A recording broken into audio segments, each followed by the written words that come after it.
E aí, pessoal, tudo bem? Então vamos lá para o PET 4, semana 1, terceiro ano, a consciência. Então, pessoal, a palavra consciência, ela está relacionada a vários conceitos e campos do saber. Há vários fenômenos do cotidiano que associamos com essa noção. E não é tão simples de apresentar uma definição que explique todos eles. Algumas características do que se nomeia hoje por consciência já foram abordadas anteriormente por muitos outros conceitos, como os de personalidade, como os de alma, mente e a questão do eu também foi colocada. Né? Então, a compreensão comum, na realidade, consciência, está mais relacionada à psicologia, que a entende como uma apercepção de fenômenos externos, estados e processos mentais, efetuada por um organismo, ao estado na qual se está consciente, a saber, desperto e atento ao que ocorre, e não dormido ou desmaiado. Em filosofia da mente, entretanto, o uso dessa palavra está relacionado ao estudo e explicação da possibilidade de termos experiências conscientes. Agora, de acordo com a teoria de Descartes, a mente já é de natureza imaterial, ou seja, não tem forma, peso ou medida, porém é provida de capacidade de pensamentos e de outros processos cognitivos, tá certo? Proporcionando ao ser humano informações sobre o mundo exterior. Essa capacidade de pensamento separa a mente de todo o mundo físico. Portanto, para estudá-la, é necessário saber separar as reações físicas das emocionais. Como a mente possui as capacidades de pensamento, percepção e vontade, ela influencia o corpo e é por ele influenciada. Por exemplo, quando pensamos executar alguma ação, essa decisão influencia os músculos para a execução da ação desejada. Do mesmo modo, quando o corpo recebe algum estímulo, como a luz, por exemplo, a mente capta esse estímulo, o interpreta e determina a resposta adequada. Para Descartes, o único ato realmente verdadeiro e que é produzido pela mente é o pensamento, sendo todo o resto, inclusive o mundo material, passivo de dúvida, ou seja, tudo que vemos, sentimos, tocamos, pode ser fruto de quê? De nossa imaginação, não existindo realmente. Apenas o pensamento tem força e prova de verdade. Como nós já conhecemos bem o Cogito de Descartes, está bem mesmo relacionado com aquilo, com o pensamento desse filósofo. Então, continuando. O funcionamento do cérebro.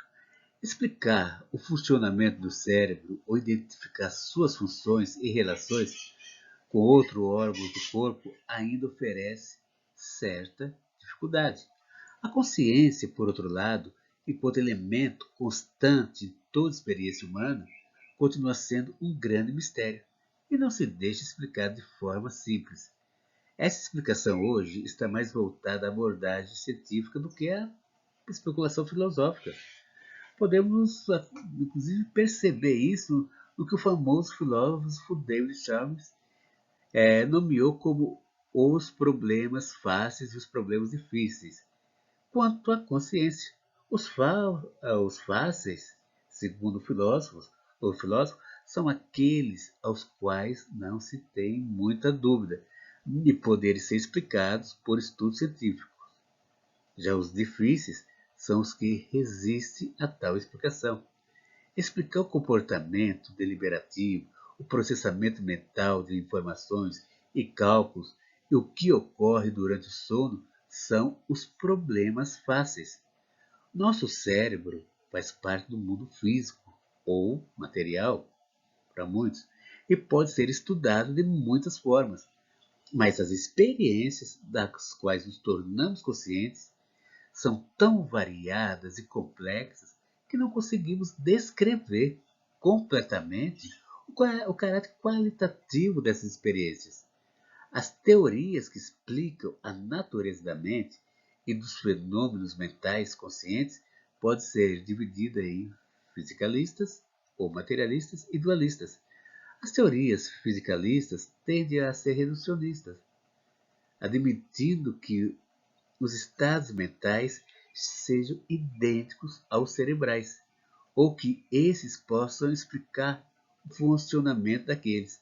Agora, já o dualismo traz uma abordagem distinta, já que seria possível explicar que os estados mentais sejam tais que surjam ou sejam constituídos pelos cerebrais, sem que seja possível propor uma redução de um estado material a estados cerebrais. Aqui, finalizando, pessoal, desde o filósofo grego Platão, cientistas e filósofos desenharam uma distinção clara entre o pensamento, a razão, e o sentimento, a emoção. Em nossos dias, a neurociência demonstra que são nossas emoções que tornam o nosso pensamento possível. Antônio Damasio demonstrou que o pensamento requer o sentimento. A razão, a razão pura é uma doença, como estabeleceu, inclusive, o filósofo David Hume. David Hume, a razão é e sempre será escrava das paixões. Inclusive concluiu o neurologista Damasio o seguinte: muito antes do alvorecer da humanidade, os seres eram seres. Em algum ponto da evolução, uma consciência elementar se iniciou. Com aquela consciência elementar veio uma mente simples, com maior complexidade mental. Veio a possibilidade de pensar e, mais tarde, de usar a linguagem para comunicar e organizar melhor o pensamento. Para nós, então, no começo era o ser, e só mais tarde o pensar. E finaliza Damásio. É como se fôssemos possuídos por uma paixão pela vida, um desejo que tem origem na consciência do cérebro, permaneia a outros níveis do sistema nervoso e emerge como sentimentos ou tendências inconscientes para guiar a tomada de decisão. Inclusive, esse desejo ou força motriz interna representa o quê? O elan vital de Bergson.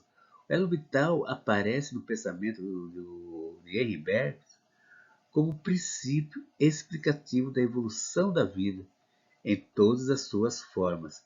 Trata-se de um princípio responsável, não somente pela evolução da vida, até as formas superiores do espírito, mas também pelo nascimento da matéria. Esse que é uma das questões colocada por Henri Bergson, um ótimo filósofo. A compreensão dele de consciência é muito interessante, muito boa. É uma leitura que, pelo menos, não achei uma leitura difícil. Sempre foi um filósofo que gostei muito e é pouco falado, infelizmente, hoje aqui no Brasil. Então é isso aí, pessoal. Até mais. Até a próxima aula.